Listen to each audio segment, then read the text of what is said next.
Ja, hier steht er. Eine Weltpremiere der 2008 in einer reinen Elektroausführung. Wir sind heute bei Stefan Konz bei Peugeot in Saarbrücken. Grüß dich, Stefan. Hallo, guten Tag.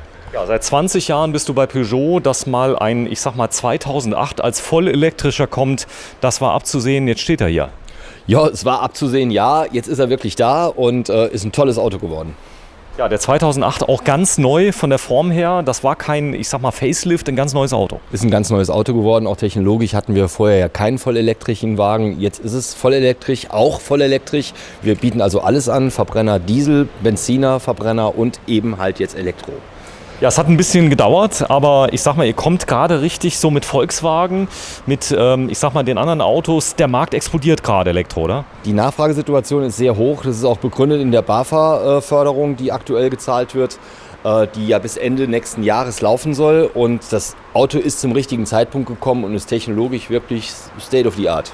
Ja, vielleicht fangen wir mit der Farbe an. Das ist, was für eine Farbe ist das? Das ist Vertigo Blau. Vertigo Blau in Verbindung mit einem schwarzen Dach, was drauf ist. Das ist wahrscheinlich schon eine gute Ausstattung, die ihr hier kriegt? Ja, das ist eine GT-Line-Version. Der hat dieses schwarze Dach dann praktisch Serie und der hat noch zusätzlich jetzt dieses Glasschiebeelement oben drin im Dach. Das schauen wir uns gleich mal genau an. Wir fahren auch gleich mal Probe. Das E steht an der Seite drauf. Das ist so das einzige Erkennungsmerkmal oder sehen es die Profis? Die Profis sehen es, weil der Grill ist auch mit Blau gehalten. Also alles, was elektrisch ist, ist relativ stark im Blau angelehnt. Jetzt mal abgesehen von der Außenfarbe. Aber wir haben vorne den Löwen noch mit Blau hinterlegt. Seitlich die Elemente mit dem Elektro und auf dem Heck ist dann auch nochmal ein Labeling in Elektro.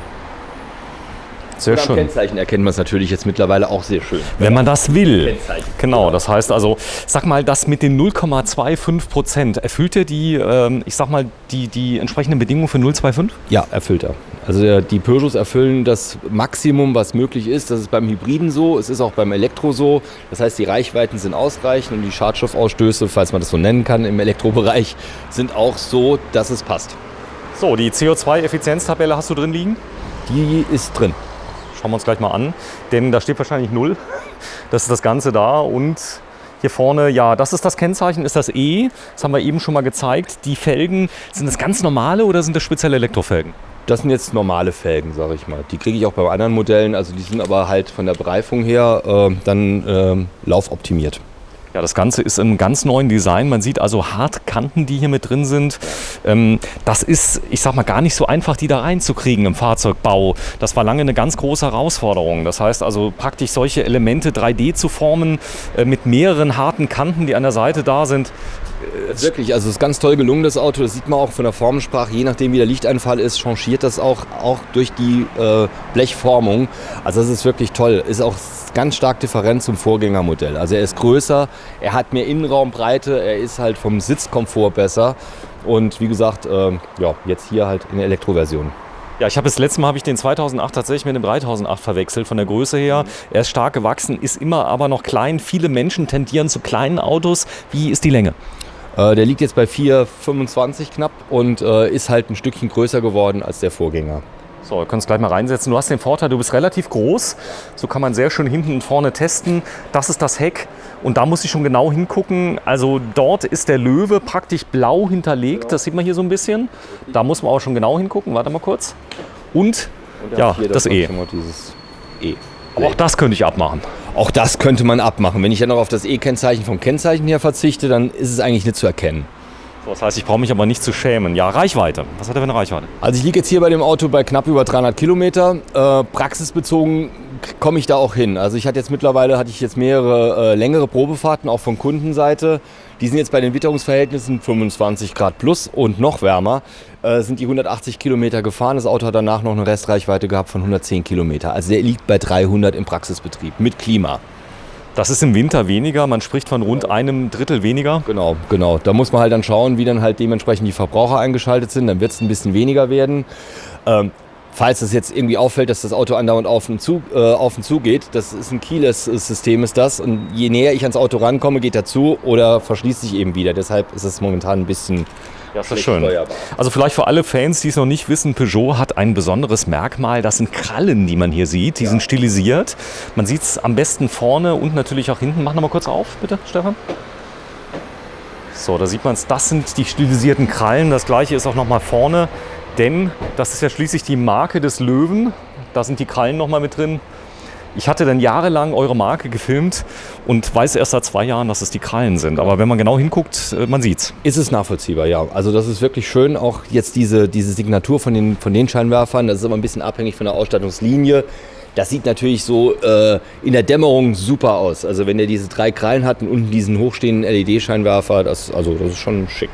Schick, ja. Vielleicht kommen wir auf das Geld mal zu sprechen.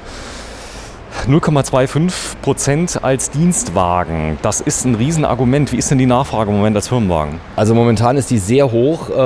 Es ist halt einfach so, dass der steuerliche Vorteil auf der Hand liegt. Und aufgrund dessen ist halt die Nachfragesituation wirklich auf einem hohen Niveau. Daraus resultiert auch leider eine hohe Lieferzeitpräsenz. Das dauert halt momentan wirklich etwas länger, so ein Auto zu bekommen. Ungefähr wie lang? Also aktuell liege ich jetzt, wir haben Fahrzeuge im Vorlauf, aber aktuell bei individual bestellten Fahrzeugen geht es irgendwo in Richtung 6-7 Monate.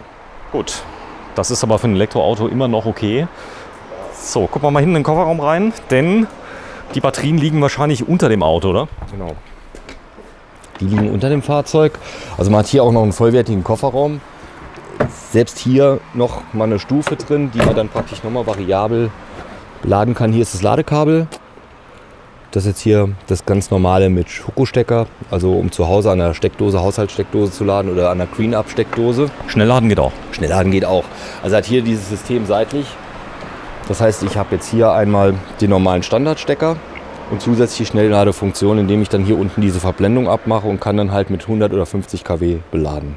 Das ist mittlerweile genormt. Das war ja vor Genau. 5, 6, 7 Jahren noch gar nicht so sicher, welche Norm sich durchsetzt. Ja. Die ist jetzt, das ist die Norm. Das ist Oder jetzt gibt es die mehrere aktuelle Normen? Norm. Also wir haben unten noch ein Fahrzeug stehen, das ist etwas älter, ein Peugeot Partner. Der ist noch mit der alten Zwischennorm versehen. Das heißt, er hat ein anderes Stecksystem. Das heißt, wenn ich jetzt zum Lidl, Aldi fahre und so weiter, die haben alle diese Anschlüsse? Genau. Wenn ich an eine Schnellladestation gehe, mache ich unten die Blende weg und dann kann ich dementsprechend an die 50 oder 100 kW Ladestation gehen. Ja, die Bereifung ist top, ist Michelin, Genau. Premium-Hersteller. Wie ist die Laufruhe? Ich denke mal, das ist ja so, dass Reifen erzeugen ja auch Geräusche. Ihr habt da Top-Reifen verwendet, die sehr leise sind. Das macht schon was aus, darauf sollte man achten. Natürlich, im Endeffekt ist es halt so, das Auto ist von Hause aus halt relativ leise durch den Elektroantrieb und dann ist es natürlich gut, wenn man dann halt noch einen Reifen hat mit einem geringen Rollwiderstand und der Primacy 4, das ist eigentlich ein Top-Reifen. Top-Reifen. Ja. Ja, der Kofferraum, wenn du mal so lieb bist und den mal umklappst, dass wir mal reingucken können. Da geht's runter. Das ist so eine Zwischenposition, wo ich den praktisch arretieren kann. Genau, da kann ich ihn arretieren, damit ich halt also unten unter der ersten Platte halt nochmal Kleinteile verbringen kann. So, und man kann ihn auch geteilt umklappen. Mach mal bitte. Ja, mache ich. Sehr schön ist auch die komplett ebene Ladekante. Das heißt, sie ist auch sogar ein bisschen erhöht, Ja. dass ich also nicht irgendwas reinheben muss. Nee, also ich habe keinen Höhenversatz drin. Das werden wir nachher beim 218, da ist es ein bisschen anders gelöst. Dem Design geschuldet letztendlich. Und hier habe ich jetzt halt eine ebene Fläche. Und wie gesagt, wenn jetzt vorne auf diese Rückbank-Oberteile, wenn da jetzt noch Druck drauf kommt, gehen die auch noch weiter ins Blei. Also dann sind die mehr in der Gerade. Etwas tiefer. Genau. Das heißt, lieb, steig mal hinten ein. Vielleicht vorne mal der Sitz. Bisschen vor. Der ist jetzt ganz zurück, nehme ich an. Der ist jetzt auf letzter Rille. Letzter Rille. Das ist auch ganz gut so. Machen gleich mal Probefahrt. So, auch der läuft wesentlich besser, wenn man drauf sitzt. Genau. Soll man dazu sagen. Definitiv. Auto hat auch, glaube ich, 200 Kilometer gelaufen bislang. Also das muss ich alles Der ein ist bisschen neu. einspielen. Das wäre jetzt So, der steig mal ein Einsitz. bitte. Ja. Das Kind Stefan Konz, die Größe von dir? 1,87. 1,87. Ist da noch Platz oben drüber? Zeig mal. Es ist noch Platz, ja. Also trotz Schiebedach, weil beim Schiebedach verliert man immer so 2 cm von Dachhimmel her. Ja. Also sitze ich da immer noch gut. Ich muss jetzt nur die Kopfschütze ein bisschen anpassen, aber dann ist alles fein. Gut, das ist jetzt kein Auto, wo du dann mit knapp 2 Metern dann hinten sitzt, sage ich jetzt mal. Aber es würde gehen. Nee, es würde gehen, klar. Es ist halt ein Auto, das eigentlich für die Mutter mit Kindern konzipiert ist. Oder den Vater mit Kindern. Oder den Vater mit Kindern natürlich auch, aber es geht. Es würde funktionieren. Sehr schön. Ja, steig nochmal aus, bitte. Das ist jetzt die Belederung, das ist Teilleder. Das ist Teilleder, ist das. Das ist also die Basispolsterung. Ich kriege ihn auch noch mit Vollleder. Das wäre dann noch eine Option, aber das ist die normale Basisausstattung. Sieht man innen noch irgendwas von Elektro, was irgendwie anders ist gegenüber dem anderen? Ich kann also den Ladezustand und die Beladung der Batterie kann ich halt nochmal über das Display speziell abrufen. Da sehe ich auch, welche Verbräuche ich hatte in der Vergangenheit, wie der aktuelle Verbrauchswert ist. Das ist halt jetzt speziell vom Elektromodell herkommend. Mich würde noch interessieren, was ist vorne drin? Denn der Motor, der ist, glaube ich, nicht auf den Rädern. Da wird mich aber gleich mal der Stefan ein bisschen korrigieren, falls ich da was Falsches sage. Das ist praktisch ähnlich mit einem zentralen Motor und der Antriebsstrang ist dann praktisch wie bei den anderen. Es gibt ja verschiedene Konzepte wie bei Tesla, wo die Motoren auf den Rädern sind. Das ist hier anders. Also hier ist es anders. Hier habe ich einen Motor ganz normal im Frontbereich, damit ich auch einen Motor vorzeigen kann oder einen habe. Und das ist er im Endeffekt. Ja, super. Wie man sieht man nichts. Jo, die Motoren sind mittlerweile gekapselt und auch verblendet. Also von der Warte her sieht man da jetzt nicht viel. Man spürt es halt beim Fahren nachher. Also da ist ein Motor drin. Der geht. Das ist ja das Besondere. Ich kriege praktisch selbst bei kleinen Autos schon Sportwagenniveau, was die Beschleunigungswerte angeht, wenn ich das will. Ja, ist wahr. Also die Beschleunigungswerte läuft in ca. 8 Sekunden von 0 auf 100, was nachher nicht die Ambition ist bei so einem Auto. Das muss man auch sagen. Die meisten, die jetzt so ein Auto fahren, sind nachher darum bemüht, irgendwie Reichweite zu generieren. Und da fahre ich dann halt nicht so. Aber beim Test ist es in der Regel so, dass der Kunde mal guckt, was so ein Auto kann. Was auch richtig ist. Ja, was auch schön. Die Flucht nach vorne, Höchstgeschwindigkeit? 150 sind die geregelt. Macht, glaube ich, auch Sinn. Also in Frankreich geht der eh nicht mehr. Genau. In Deutschland mittlerweile, ich fahre ja T6 Bus mit im Schnitt 120. Ja. Je älter man wird. Es ist so. Also wenn ich jetzt irgendwie in dem Bereich in Frankreich mit 150 über die Autobahn fahre, bin ich eh schon im tiefroten Bereich. Also aufgrund dessen ist das mit 150 okay. Es gibt auch mittlerweile namhafte Hersteller, die ihre Autos generell auf 180 abriegeln. Also es ist mittlerweile ein Thema, ne? Diese Selbstbeschränkung. Ja, Stefan, wir fahren das Display hoch. Was direkt mal auffällt ist, du hast auch hier so eine Art Head-Up-Display mit drin, denn man schaut als Fahrer über das Display drüber. Das ist außergewöhnlich. Ja, das ist so ein Alleinstellungsmerkmal. Also er hat zwei Alleinstellungsmerkmale. Einmal, man schaut über das Display, über das Lenkrad in das Display rein und es hat auch zusätzlich noch ein 3D-Display. Das heißt, das Display wird nochmal im oberen Teil von der Verblendung, wird das nochmal gespiegelt. Warte, ich zeig das mal gerade, denn wenn ich das hier bewege, bewegt sich der obere Teil. Mach nochmal an, bitte. Mach mal an. Und dann fährt das hoch und dann ist das so, dass das so hervorsteht. Genau. Das heißt, ich habe so einen 3D-Effekt. Sieht ziemlich schick aus, richtig, oder? Richtig. Und das wird von oben halt reingespiegelt, nochmal auf die vordere Plexiglasscheibe und dann entsteht dieser Effekt. Ja, da vorne hast du Charge, Eco Power, das ist wahrscheinlich während der Fahrt. Genau. Das ist natürlich witzig. Ich habe hier einen Drive-Mode, den ich halt individuell umstellen kann. Ja. Mit dem Drive-Mode kann ich halt dann einstellen, wie sportlich ich das Fahrzeug bewegen will. Also ich kann dann im Endeffekt, dafür muss ich ihn starten, kann ich das hier dann umswitchen. Ja. Wenn ich jetzt natürlich im Normalmodus oder im Eco-Modus fahre, ist die Verbrauchssituation natürlich eine geringere. Wenn ich im Sportmodus permanent rumfahre, ist die Reichweite auch dann etwas minimiert. Ja, was mir direkt mal auffällt, USB-C habt ihr eingebaut und USB-B. Das ist neu. USB-C ist ja schwer im Kommen, das heißt, da kann ich schnell laden, da kann ich viel machen und so weiter. Hat der QI drin? Das Laden drahtlos? Das ist Option. Also in dem Fall ist es jetzt, ich schau mal gerade, doch, der hat's. Also Induktion ist drin, aber ist eine aufpreispflichtige Geschichte. Wenn man das will. Also viele haben ja so Magnetdinger hinten drauf, da geht's eh nicht. Genau, da wird schwierig. Da wird schwierig, nee, es geht gar nicht. Genau. Multifunktionslenkrad hat's? Hat er. Also er hat hier die Lautstärkenregelung, das ist aber mittlerweile vom Lenkrad-Layout ist das eigentlich vergleichbar mit den anderen Modellen. Also ich kann jetzt hier halt nur mal zusätzlich oben umswitchen. Wenn ich jetzt hier auf Energie zum Beispiel einstelle, dann zeigt er mir hier auch den Energiefluss oben im Hauptdisplay. Das kann ich auch haben. Also das, wie gesagt, dann sehe ich halt den aktuellen Ladestand und das kann ich aber hier auch nochmal speziell abrufen über Statistiken, wie eben gesagt. Da sieht man halt dann die Verbräuche. Also im Verbrauch liegt er bei maximal ca. 17 kW. Und, das ist okay, oder? Das passt. Ja. So, vorne habe ich Start, Stopp. Der ist jetzt an? Der ist im Moment noch nicht an. Im Moment ist nur das Gebläse so leicht am Surren. Wenn ich ihn jetzt hier anmache, erscheint hier oben das Ready. Warte mal, da jetzt steht ist Ready. er an. Ist schon witzig, oder? Geht kein Motor mehr an. Also ich habe es langsam gewöhnt. Ich habe gestern eine Probefahrt gemacht mit dem Hybriden. Da hat der Kunde dann irgendwann aufgehört, den Wagen zu starten, weil er gedacht hat, der geht ja nicht an. Da ist irgendwas defekt. War aber nicht so, weil der ist am Anfang im Elektromodus gestartet. Also das heißt, wenn die Batterie voll ist, startet das Auto immer im Elektromodi. Und das ist halt dann immer so ein bisschen ungewohnt für Leute. Dann kann man die Einweisung machen. Trotzdem, wenn sie dann losfahren, in der Situation sind, so, der springt nicht an. Aber der springt auch nicht an. Also der ist nichts mehr. Genau. Ja, ich habe einen Audi, was fahre ich mit einem Q2 und der hat gar keinen richtigen Automatik-Wählhebel mehr. Und jedes Mal, wenn ich aussteige, steht der noch der ist an immer noch. Genau. Und das geht. Ja, ja. Du kannst aussteigen an, dann beschwert er sich irgendwie, weil du den nicht mehr zurück. Der akzeptiert das, dass du aussteigst im D-Modus. Das ist schon so komisch manchmal, wo ich mir denke, man gewöhnt sich irgendwie dran. Aber auch hier der Schalthebel, deswegen komme ich drauf, das ist nicht mehr so der normale Automatik-Schalthebel, den du hast, sondern das ist alles so spacemäßig. Genau. Du hast eigentlich nur noch rauf, runter, links, rechts. Richtig, man hat also nur noch eine Ebene, die man runterzieht. Das ist auch der Grund, warum man diesen Hebel hier seitlich extra entsperren muss, um ihn überhaupt zu starten, also um in den D-Modus reinzubekommen. Aber man hat jetzt nicht mehr diese alte, herkömmliche Ziehharmonika, wo man dann halt runterzieht bis D. Das gibt's gar nicht mehr. Ne? Automatik fahren, wenn ich Schaltgetriebe gewohnt war, schwierig? Null Problem. Also innerhalb von kürzester Zeit umgestellt das Ganze. Man wird auch sehr schnell merken, wie komfortabel und luxuriös das ist. Ne? Es gibt ja keinen Schalter hier. Genau, das kommt noch erschwerend hinzu. So, hat der Pedals? Nee, hat er auch nicht. Nee. Geht ja nicht, ist Elektro. Genau. Das heißt, der hat einen Gang quasi. Der hat praktisch einen Gang, man merkt es aber nicht im Endeffekt, also dass er mit einem Gang nur fährt, aber er läuft wie am Band, also was ja auch dann der Sinn der Sache ist, aber das ist schon toll. So, kommen wir mal auf die Leute zu sprechen, das können wir gleich während der Fahrt machen, die so ein Auto denn kaufen. Vielleicht nochmal kurz die Features. Hier vorne habe ich Tasten, für alles habe ich eine extra Taste, wie zum Beispiel Radio. Genau. Wo ist die Radiotaste? Also die Radiotaste ist hier bei dieser Note. Ja. Hat auch digitalen Radioempfang jetzt in dem Fall. Dann habe ich als nächstes die Klimafunktion. Ja, den kann ich dann halt auf Klimaautomatik laufen lassen. Ich habe die Navigation, die ich dann halt auch TomTom-basiert hier abrufen oder einstellen kann. Dann haben wir Fahrzeugbasiseinstellungen. Kurze Frage, Navi-Updates, wie geht das? Online? Navi-Updates geht ganz normal online und hat ein 3-jähriges Update kostenlos mit dabei. Okay. Ansonsten Google Maps, was ja viele machen. Wäre auch eine Alternative. Ich kann es ganz normal anklemmen über Kabel und dann mache ich über Google Maps die Navigation. Einparkhilfe, was heißt das?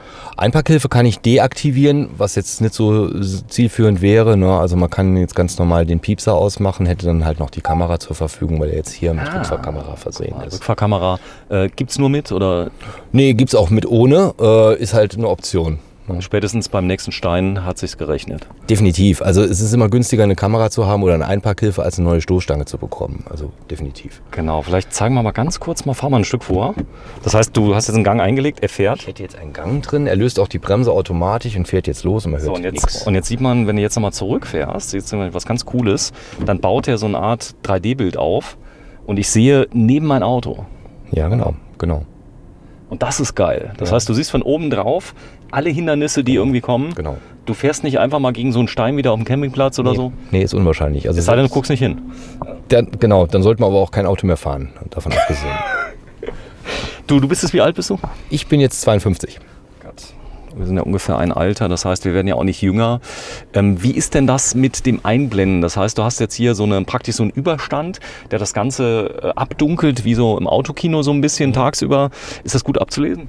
Ich finde, also von meiner Warte her ja, ich bin jetzt hier auf der Fahrerposition, das ist wirklich gut. Also auch wenn es hell ist? Auch wenn es hell ist. Also wenn die Sonneneinstrahlung stärker ist, dann selbst dann sieht man das immer noch top. Also Spiegel ist automatisch abblenden? Spiegel ist automatisch abblendend in dem Fall, ja, das ist so. Toll, das heißt, also das wird elektronisch mittlerweile, glaube ich, geregelt. Das heißt, also wenn einer hinten drauf geht, weil ich sehe keinen Sensor mehr, der ist versteckt, Der oder? Sensor ist im Spiegel integriert. Gut, SOS, das haben wir schon, das ist eCall, glaube ich, heißt das. Genau. Das ist Serie mittlerweile? Das ist mittlerweile, die Connect-Box ist drin und damit kann ich halt, wie gesagt, einen Notruf absetzen oder die Assistance rufen im Bedarfsfall. Sehr schön. Kommen wir noch mal kurz auf das Thema Inneneinrichtung. Ihr habt so einen Carbon-Style hier bei der Ausstattungslinie. Ja. Das ist ja schon alles nicht mehr Kleinwagen, oder? Nö, das sollte es auch nicht sein. Also er hat jetzt hier wirklich schon Attribute, die in größeren Klassen normalerweise dann üblich sind oder bestellbar sind.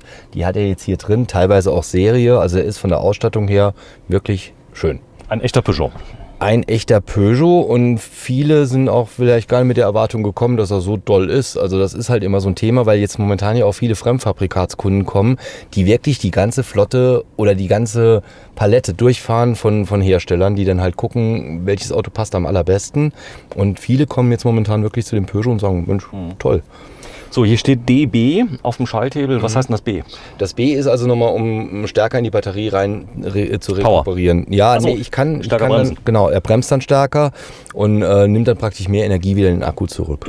Du bist jetzt auf D. Ich bin jetzt normal auf D, ja. Gut, okay, das heißt einlegen, D ist eingelegt, P, die Parkbremse ist elektrisch. Ist elektrisch gelöst, also sobald ich die Fahrstufe D eingelegt habe und will losfahren, also ich gehe aufs Gas, löst er automatisch die Bremse und er zieht sie auch wieder automatisch an, sobald ich den Wagen abstelle. Bitte, Stefan Konz. Starte. Wir fahren los. Wir fahren los. Und bitte dran denken, spätestens seit JP Performance die Geschwindigkeit bitte einhalten. Da war doch was, ja. Da war doch was. Nicht, dass wir jemals die überschritten hätten in der Innenstadt, nie. aber mit so einem Elektroauto, noch sind wir auf Firmengelände und Da könnte ich jetzt schneller sein, ne? das wird schneller sein. Ja, ihr seid, euch gibt es schon sehr lange als Niederlassung hier? Ja, also uns gibt es wirklich schon sehr lange. Das ist weit über 30 Jahre mittlerweile. In Saarbrücken jetzt hier an diesem Standort, ne? Also, aber in Saarbrücken selbst noch viel länger. Sehr schön. Du bist seit 20 Jahren dabei. Ja, die Marke Peugeot, ich habe es eben ja schon kurz erwähnt, das hat nichts mehr mit dem, was war das früher, dieses super Auto, was jeder gefahren ist, der 205? 205 war das gewesen, Genau. ja. Der legendäre 205. Der Golfkiller. Genau. Den gab es ja als GTI, gab es den. Den gab es als GTI und da war das wirklich ein ganz schnelles Auto gewesen. Heute sehr gesucht, oder? 205 GTI? Ja, also auch unheimlich hoch vom Wert mittlerweile. Die sind also an 1er GTIs mittlerweile dran, je nach Land. Also in Frankreich ist natürlich stärker nachgefragt als in Deutschland, aber das ist wirklich Langsamer. mittlerweile ein teures Auto. Ach, guck mal da, wir fahren schon wieder 63. Gott, ist noch kein Führerscheinentzug. So, der war auch nur für eine ganz kurze Zeit. Geh mal bitte Ich auf. wollte auch nur zeigen, dass er anfängt zu warnen. Also wenn ich jetzt hier die Geschwindigkeit überhöhe, dann fängt das Display hier vorne, wo jetzt die 50 steht, das fängt dann an rot zu blinken. Auffahrwarner? Ja, Bremst selbst? bremst auch selbst. Bitte nicht probieren. Ich lasse es jetzt, ja. So, die Pedale sind schön unten im Metall. Du bist doch mal wie groß? 1,90, ja? Ja, knapp. Also 1,86, 1,87. 1,86. Das ist okay jetzt, wie du sitzt? Das ist deine Sitz? Ist alles gut. Lenkradverstellung geht? Ja, klar. Höhe und Reichweite. Höhe und Reichweite, sehr schön. Das zeigen wir, wenn er steht. Schalt mal bitte um auf diese Darstellung, dass man Elektro hier in der Mitte sehen kann. Okay, hier. Ja. Dass man das mal sehen kann. Und das ist jetzt die Statistik. Das war jetzt die Statistik gewesen, wo er jetzt einen aktuellen Abruf dokumentiert. Okay, das heißt 28,2 im Moment. Genau. Das ist der Spritverbrauch quasi. Ja, genau. Das ist der aktuelle Spritverbrauch. Der Stromfluss ist hier nochmal dann drin, ne, wo man dann sieht, ob er jetzt vom Motor her nochmal Energie in den Akku reingibt. Das heißt, wenn ich jetzt vom Gas runtergehe, ab dem Zeitpunkt wird es hier grün und dann leitet er praktisch wieder Energie in den Akku rein. Wenn ich Sag mal- jetzt Gas gebe, Ja. weil ich muss ja jetzt schneller fahren, ich fahre jetzt auf die Autobahn. Oh. Du bist Vollgas jetzt? Ich bin jetzt noch nicht ganz Vollgas, Der geht. aber ich könnte noch ein bisschen mehr Gas. Nee, ich lasse es jetzt, weil da kommt ja auch der LKW. Aber er läuft schon, also Du darfst jetzt mal nach vorne drehen. Du weißt, wo ich hin will. noch nicht. Wenn du vorne drehst und zurückfährst, da kommt so ein Schild mit so 3 Strichen. Ja, dieses Endschild, so freie Fahrt für Noch. uns. Ja, genau. Wir sind ja auch nicht in Bayern. Ja, ich weiß, wo wir hinwollen. Weißt du, wo wir hinwollen? Ich würde mal gerne probieren. Da bin ich letztes Mal gefahren mit dem guten alten Tesla 3. Und ich würde nämlich mal gerne sehen, wie der geht. Und die Leute stoppen immer nicht gerne mal mit bei den YouTube-Videos, wie schnell er denn war. Ja, Durchzug. können wir gerne machen. Gut, du hast es eben schon erwähnt, man fährt dann auch sanft. Ja. Also wie gesagt, bei den meisten Kunden, man sieht es ja auch auf der Autobahn im Tagesbild, wenn ich jetzt auf der Autobahn Teslas zum Beispiel sehe, weil die einfach häufiger vorhanden sind, dann fahren die in der Regel auf der rechten Spur. Es ist nicht so, dass die dann permanent auf die Wahnsinnstaste drücken, die das Auto ja hat. Das kann man machen. Das kann man mal machen, das macht man auch meistens nur dann, wenn der Freund nebendran sitzt und sagt, ich habe mir ein neues Auto gekauft, ich muss ja mal was zeigen. Dann drückt man auf Wahnsinn und dann geht es da richtig vorwärts, das ist richtig. Aber Wo ist hier die Wahnsinnstaste? der Gibt's hat die? nur die Sporttaste. Die in Sporttaste. Anführungsstrichen.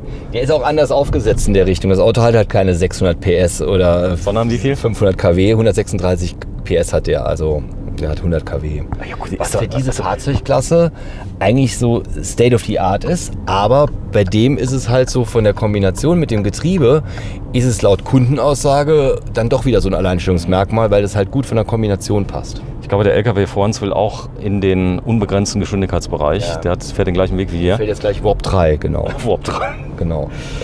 Ja, demnächst, also es wird ja kaum noch zu verhindern sein, dass irgendjemand mal auf die Idee kommt, die Höchstgeschwindigkeit auf den Autobahnen zu limitieren. Das ist so ein bisschen wie das Waffenverbot in Amerika. Ja. Das ist das höchste Gut, aber irgendwann wird es nicht mehr gehen, weil je schneller man fährt, desto höher steigt natürlich der Luftwiderstand und damit auch natürlich automatisch der Verbrauch. Das ist tatsächlich so. Also es war auch in der Vergangenheit schon immer so, weil Physik lässt sich ja jetzt nicht umgehen in dem Fall. So, du hast gerade was gemacht? Ich habe jetzt mal umgeschaltet auf Sport und rolle jetzt mal langsam so auf dieses Schild mit den drei Streifen zu. Dauert noch circa 3-4 Minuten Ja. in der Zeit. Je lauter das Auto wird, desto weniger kriegt man mit vom Elektromotor. Das heißt, die sind ja eh schon leise, die Peugeots. Ja. Also gerade die Benziner, Turbobenziner hörst du kaum noch. Okay. Genau.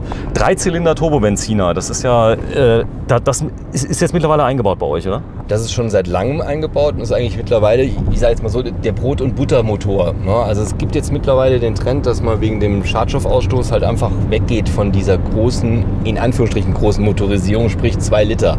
Das ist für viele Hersteller ja irgendwie Einstiegsklasse, aber Peugeot betreibt es anders, das Spiel. Die sind halt europäisch gesehen Schadstoffklassen Europameister. Also wir sind da wirklich richtig gut und das wird halt weiterhin verfolgt, das Thema. Ne? Cool. Das bedeutet, also die Motoren werden immer kleiner, das ist kein Nachteil. Jetzt sagen ja viele, ja, die Autos halten ja denn nicht mehr so lange. Die Motoren, das war so schön, der 3 Liter Diesel, 6-Zylinder, das war der beste Motor. Gut, aber geht ja nicht mehr anders. Es geht nicht mehr anders. Also von der Zulassungsvorgabe ist es letztendlich jetzt so, dass in Frankreich beispielsweise, wenn ich dort ein Auto zulasse mit 1,6 Liter Hubraum, 180 PS Benziner, auch Peugeots, dann sind die trotz Effizienzklassen, die wirklich toll sind, Schadstoffklasse 6 etc., kosten die dort knapp 5.000 € für die Immatrikulation. Und das ist was ich... Das ist eine einmalige Zulassungsprämie. Einmalige Zulassungszahlung, aber das ist halt ein Malus, also eine Strafe, weil der Wagen laut Frankreich zu viel Schadstoff emittiert. Im Vergleich zu den alten Fahrzeugen, die alternativ darum fahren, die ja 3-mal so hoch sind vom Schadstoffausstoß, ist das vielleicht auch nicht der richtige Weg, aber es ist halt die aktuelle Situation und deshalb werden die Motoren kleiner. So, da vorne kommen die 3 Striche. Wir sind übrigens in Saarbrücken nicht mehr, sondern wir fahren jetzt auf Richtung St. Ingbert auf der Autobahn A6. Ja, man sieht sie immer weniger. Muss auch sagen, du kommst kaum schneller an, wenn du Vollgas gibst. Das ist tatsächlich so. Also wenn man sich wirklich mal beschränkt und mal guckt, wie man jetzt wirklich... Und Augenblick, ich sage jetzt mal 106, ich blende es mal gerade ein. Du hast freie Fahrt? Ja. Feuerfrei. Vollgas jetzt. Jetzt ist er Vollgas, ja. Also er gibt die Leistung extrem homogen ab. Ist jetzt nicht so, dass er einen Sitz reinpresst, aber die Leistung ist direkt da und ich fahre jetzt 150. Jetzt läuft er so sachte gegen so wie so ein Begrenzer, aber man merkt es eigentlich nicht. Wenn du gerade etwas langsamer fährst, du keinen gefährdest, vielleicht mal runter auf 80. Ja. Wir machen mal 80, 120. Ich gerade, ob ich das Genau. schaffe, weil hinter mir ist ein Auto. Ja, der ist aber weit weg. Okay, wir sind jetzt auf 100 und Feuer. Für alle, die mitstoppen wollen, bis jetzt Vollgas. Ja. So, jetzt gehen wir mal auf die Statistik. Mein Freund und Helfer. Ist 30 Minuten. 5 Minuten Statistik. 28, 29. Das geht ja noch für Vollgas. Ja, klar. Also das ist jetzt der aktuelle Verbrauch. Da liegt er bei 30 kW. Das ist Aber etwas weniger als das Doppelte, oder? Genau, das ist etwas weniger als das Doppelte. Man fährt aber in der Praxis halt nicht so mit dem Auto. Klar, wie gesagt, man macht's mal, ne, um es zu testen. Die Reichweite Jetzt haben wir immer noch 268. 270 Kilometer Reichweite. Wenn ich jetzt wieder homogener fahre, wird es auch so sein, dass der wieder mehr anzeigt von der Reichweite. Kinder, wir sind gerade eben 160 gefahren. Der ist so leise, kein Witz, dass du denkst, du wärst im Maybach, oder? Ja, und heute ist er nur etwas lauter, weil halt draußen etwas viel Wind ist. Genau, deswegen. Also die Dinger sind so leise, dass man sich flüsternd unterhalten kann im Innenraum. Ja, ist wirklich wahr. Also im Vergleich zum Verbrenner, der jetzt halt dann schon arbeiten würde bei der Geschwindigkeit, ist es hier einfach so, dass durch diesen Motor das sehr leise ist. Ja, kommen wir auf das Hauptthema. Du wohnst in Frankreich, German Angst. Die Reichweitenangst. Ja, die Reichweitenpanik, genau. Also es ist wirklich ein Thema. Ich würde jetzt auch wahrscheinlich nicht auf die Idee kommen, wobei es auch Leute gibt, die es tun, mit dem Auto nach Südfrankreich zu fahren. Warum nicht? Weil ich habe jetzt einen Bericht gelesen, also jetzt von einem anderen Fahrzeughersteller, aber ich glaube, die Thematik ist das gleiche. Welchen? Was war das? Das war ein Kia gewesen, das stand im Fokus, war das gewesen. Da kam ein Kunde früher in den Besitz von einem Elektroauto und wollte dann halt mit dem Auto auch dann wirklich die Urlaubsreise antreten. Das hat er auch gemacht, mit dem Endergebnis, dass er samstags abgeschleppt wurde. Weil einfach das Netz noch nicht so ausgebaut ist. Wenn ich das Auto jetzt für Land benötige und am Tag 100 Kilometer fahre, das ist ideal. Dann wenn ich auch eine eigene Steckdose habe, wenn ich natürlich im 28 Familienhaus wohne und lege da mein Kabel. Wohne, genau, dann wird es nicht funktionieren. Also, aber wenn ich einen Zugang zu einer Leitung habe, zu einer Stromleitung oder zu einer Wallbox, ist das eigentlich momentan passend. Warte, ich schalte mal hier ein bisschen rum. Stromfluss, wie cool. Sport haben wir jetzt. Du fährst ja auch noch einen Sport. Ja, ich fahre noch einen Sportmodus. Das war ganz sinnvoll für unseren Reichweitentest. Genau. Also Mach mal hier Eco. Nochmal umstellen. Bei Eco fährt er rückwärts, oder? Bei Eco fährt er etwas homogener und nimmt nicht so aggressives Gas an. Ist aber auch okay. passt, klar, logisch. Also um ganz normal im Verkehr mitzuschwimmen, ist das sowieso die Idealeinstellung. Man sieht jetzt auch hier gleich wieder die Reichweite. Die ist jetzt hier, war eben bei 268, ist jetzt hochgegangen durch Eco auf 292. Und ein Modul vom Akku ist schon weg, das heißt, der käme so bei der Fahrweise über 300 Kilometer. Das ist aber jetzt stilisiert. Das heißt, die Akkus werden ja gleichmäßig entladen. Das ist nur, damit man es etwas besser darstellt. Darstellung, damit man das checkt, was da jetzt passiert. Nicht, dass einer sagt, die Ingenieure bei Peugeot haben ja keine Ahnung. Nee. Okay, da vorne sieht man auch die Module. Es kann ja sogar sein, rechts abfahren? Gerne. Das war deine Frage eben, gell? Genau.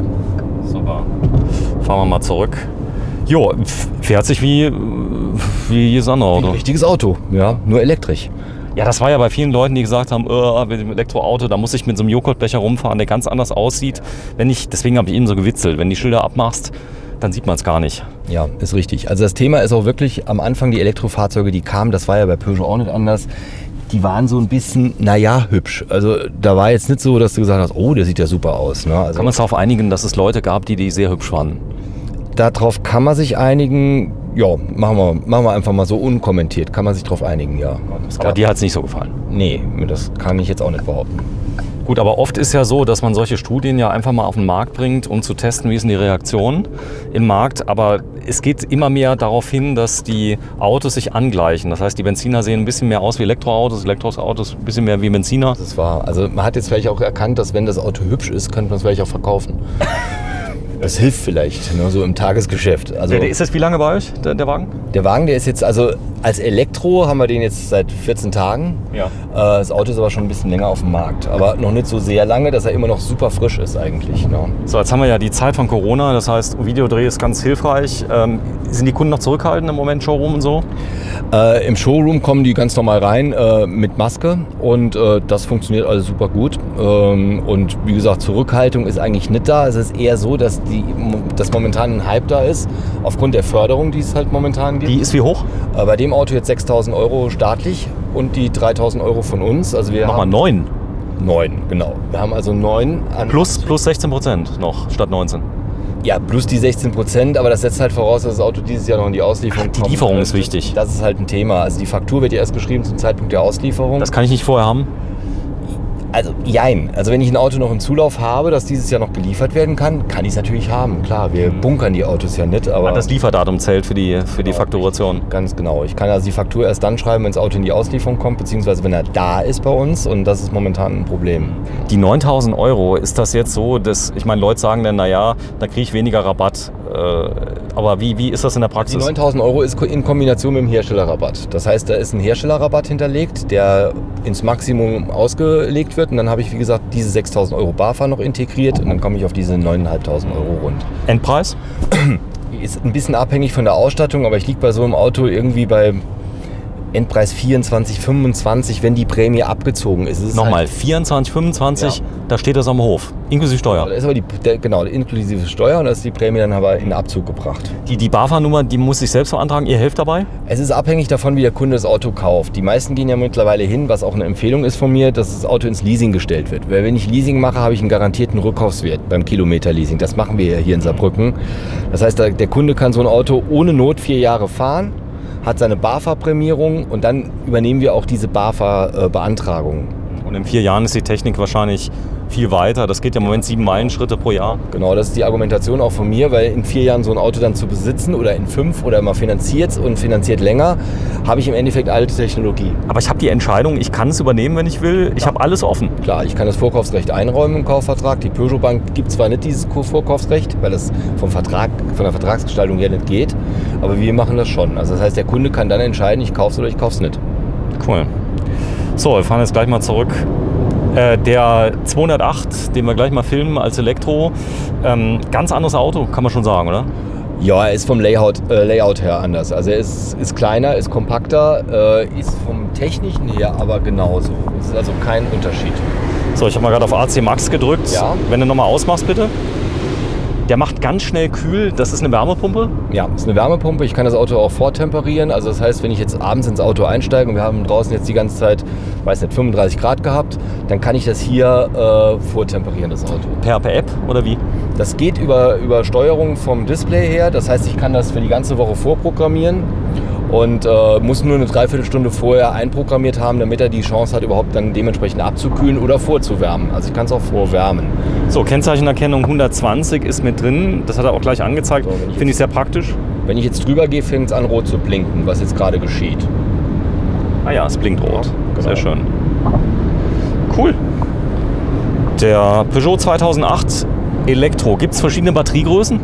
Nee, also wir haben gleich immer dieses 100 kW Paket drin und das ist nur eins, weil es gibt ja Hersteller momentan, fällt mir aber jetzt gerade kein Namen ein, die machen dann halt im Endeffekt eine günstige Variante, der hat aber dann eine Reichweite von 100 Kilometer, was für die meisten nicht ausreichend ist. Genau. Also selbst mein Elektrobike hat schon 860 Wattstunden. Ja. Das ist so. Gewicht, was wiegt der ungefähr? Also das Auto liegt irgendwie um die 1600 Kilo, wenn ich es richtig im Kopf habe. Ja, doch, müsste so um die 1600 liegen. Ja, falls jemand das hinterm Wohnmobil herziehen will, die Fragen kommen immer wieder bei den größeren. Das würde funktionieren, umgekehrt geht leider nicht, weil eine Anhängerkupplung gibt es für das Auto nicht. Gibt's gar nicht? Nee, aktueller Stand nicht. Ja, aber es gibt ja, ich krieg sogar eine ans Mofa ran, also vielleicht mit ein paar Spacksschrauben hinten in den... Ja, genau, oder so mit Draht dran getüdelt, das geht vielleicht dann auch noch. Das ist so, auch das sind Sachen, die muss man sich vorüberlegen. Wenn ich jetzt so einen kleinen Baumarktanhänger oder sowas habe, Genau. Es gibt keine Anhängerkupplung. Genau. Das sind so Sachen, die für manche dann K.O.-Kriterien bedeuten. Aber es macht Sinn, darüber vorher zu reden, weil wenn das Auto nachher da ist und bezahlt ist und dann fällt dann im halben Jahr später ein, oh, eine Anhängerkupplung wäre auch schick, dann geht es einfach nicht. Das funktioniert nicht. So, Statistik, jetzt muss ich mal gerade mal gucken. Also die 30 Minuten sagen mir, ich habe im Schnitt, ja, ich kann es nicht richtig lesen. Was ist blau, was ist grün? Also blau ist der Maximallevel, der abgerufen wurde, und grün ist der effektive Verbrauch. Das ist der Durchschnitt. Genau. Ah, okay, das heißt, ich liege trotz meiner Highspeed-Fahrt eben immer noch bei unter 20 kW. Genau, und ich habe jetzt hier immer noch eine Reichweite von 270 Kilometer.